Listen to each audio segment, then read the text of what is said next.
Kaixo, nire izena Ariane da, eta familia kristau evangeliko batean jaio nintzen.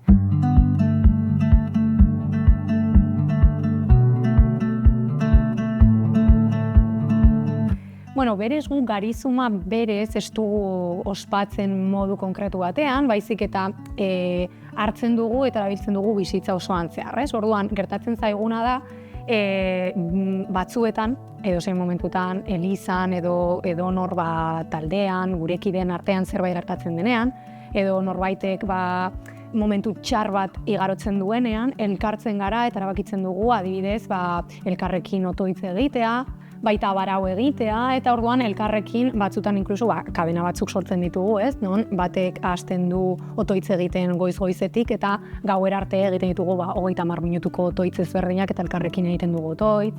Beraz, bada garrantzitsua honek dakartzan pisua, baina berez ez dugu ospatzen modu zehatz batean.